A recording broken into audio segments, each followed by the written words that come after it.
listening to the Art of Homeschooling podcast, where we help parents cultivate creativity and connection at home. I'm your host, Jean Miller, and here on this podcast, you'll find stories and inspiration to bring you the confidence you need to make homeschooling work for your family. Let's begin.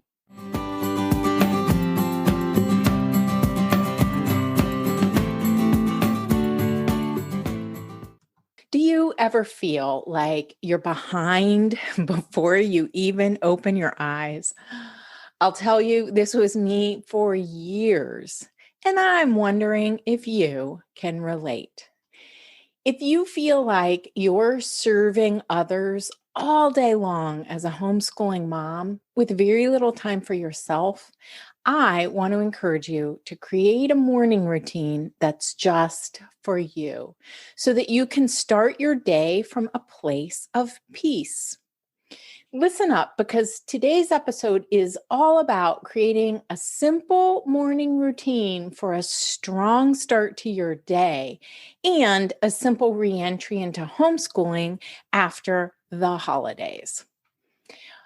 So often we think it's just a matter of willpower, right? That we'll push through, we'll make ourselves do what we think we're supposed to do, right? What we think we should do.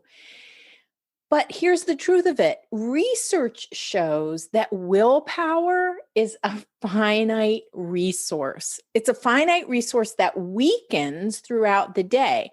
So in order to serve others, we need to start off well. And for that, we need a plan, a super simple plan at that. So the best way I know to start off the day well is with a morning routine, one that incorporates really just a few activities that we do every day at the same time, like as we start our day, to help us feel grounded and able to be present so that we can connect with our children.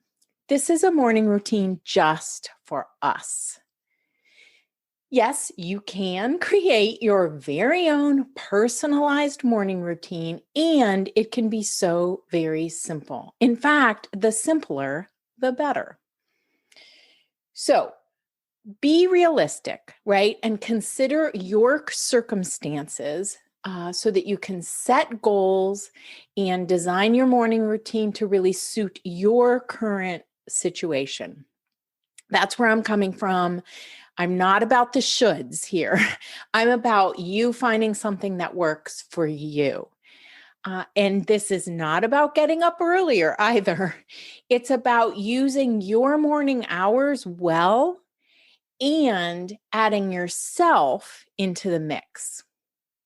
Once you have this rhythm established for yourself, you'll be able to get up and know just what to do in order to create this particular anchor point in your day. This is exactly really what Rudolf Steiner is talking about when he uses the term inner work, finding ways to just get quiet and feed our souls so that we can center ourselves. Developing a habit, actually, to stay consistent, but not just using willpower, as I said, or trying harder, trying to do better, be a better person. It's about setting up a doable system to help keep us on track and keep us focused. So you want an example? Here is my current morning routine, and it looks like this. I get up, I get a cup of coffee, I light a candle and recite a prayer that I know by heart. Then I read something inspirational or meditate. I write a few affirmations down.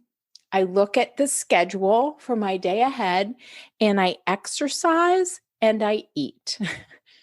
It's so simple, really. It sounds so very simple, right? But without it, I feel so much more scattered. I feel ungrounded and, well, even cranky, right? Some days. And I try to do this morning routine in this order every day. I do want you to keep in mind that I don't have kids at home anymore. So for you, I suggest you simplify this even more. Early on in our homeschooling, my morning routine was even simpler than this. I would make a cup of hot tea, and while I was standing in the kitchen, sipping my hot beverage, I would recite a verse by Rudolf Steiner that I had learned by heart. And if you want to see the verse, it's called Inner Quiet. I talked about it in last week's episode. And you can also find it in the show notes for this episode at artofhomeschooling.com/episode 13. There's some inspiration cards that you can also print out if you'd like and have a copy of this at hand. So my big message here, though, is for you to start your day with just a little time for yourself. It makes all the difference. So that you can then be present and grounded and connect with your children throughout the day.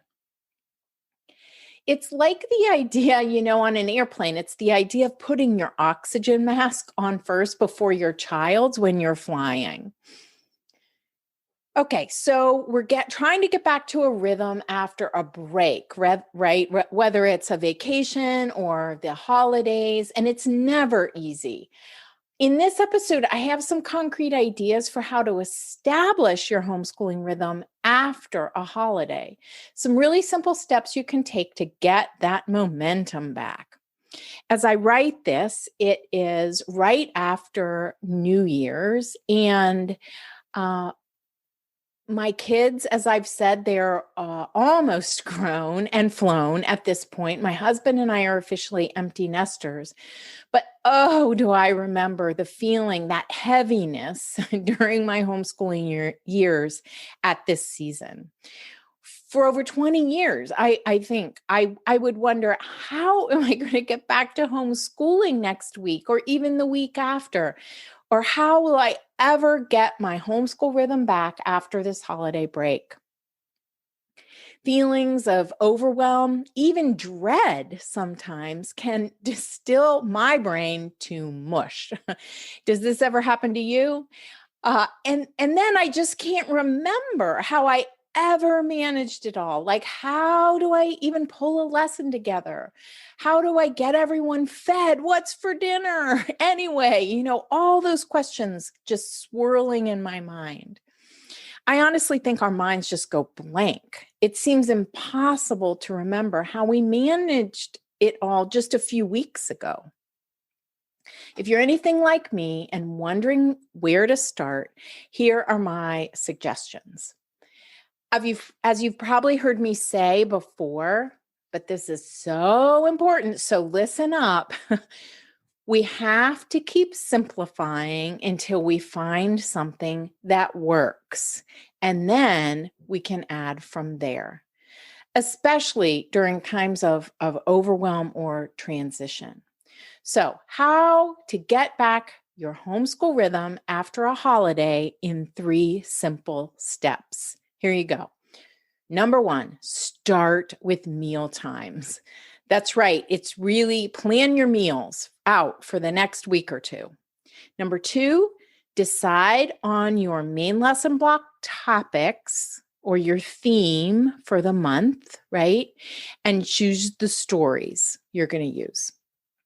Number 3, create a morning routine. That's it. 3 simple steps. And it's the morning routine that I want to focus on today, because that's really the starting point. And here's the big secret. It's really 2 separate routines, one for you alone and one for you to do with your kids.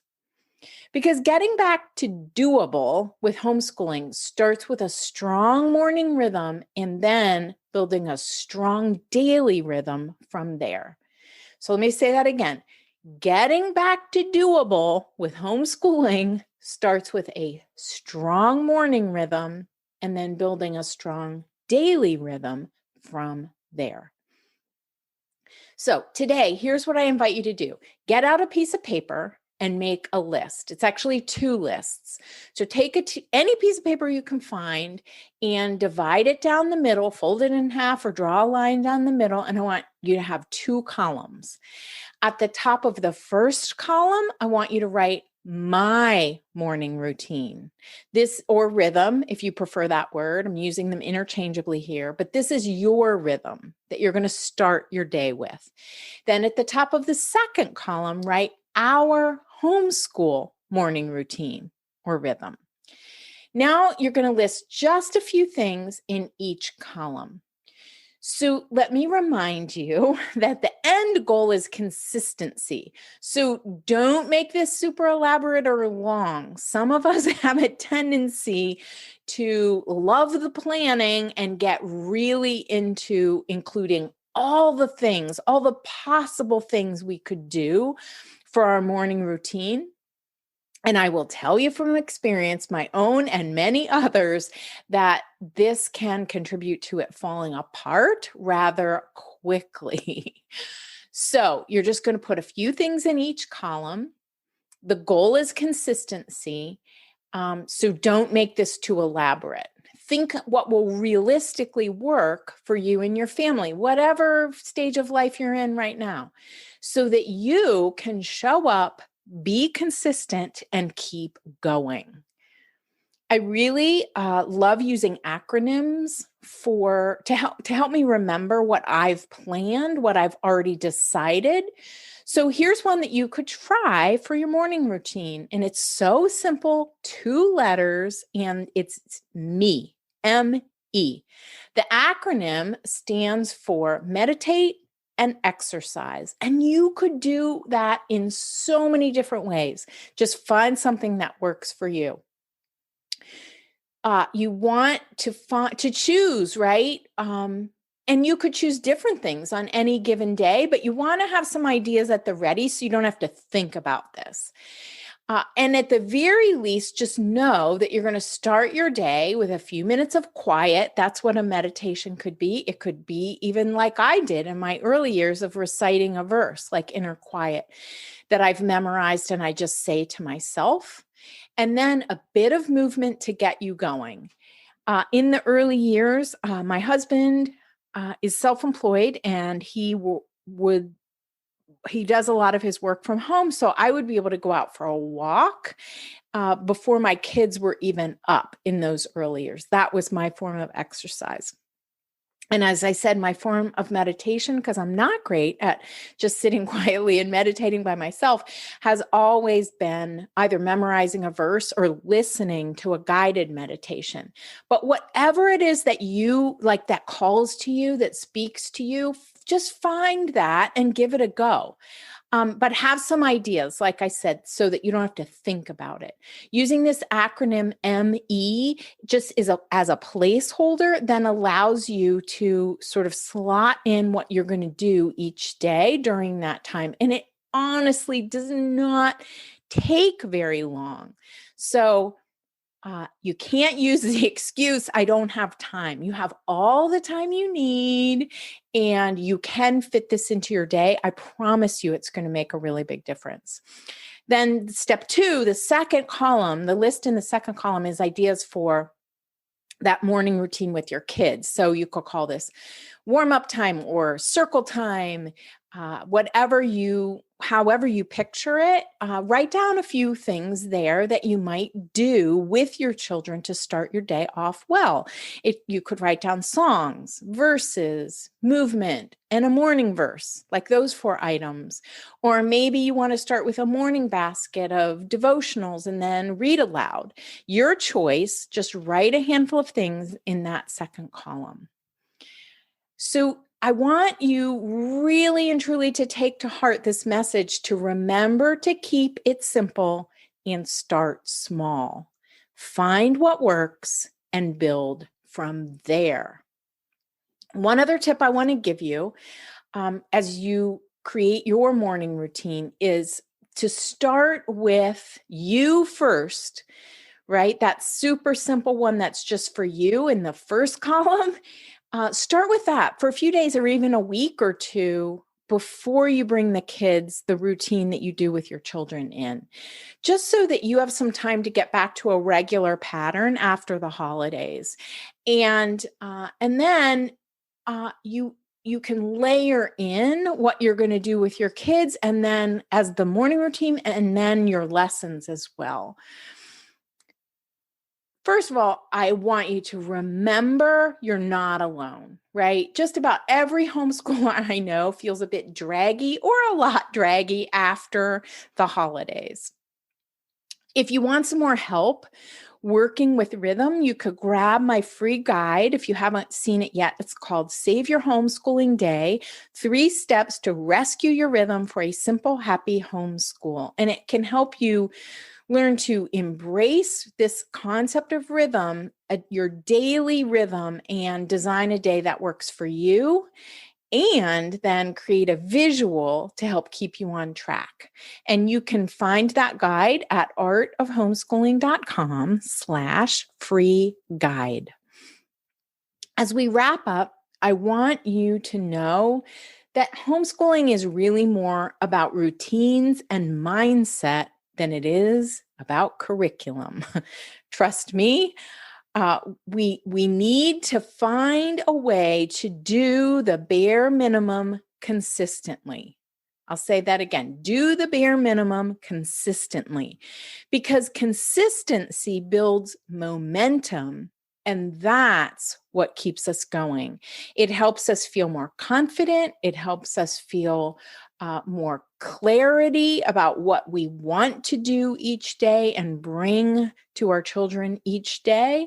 So do the bare minimum consistently.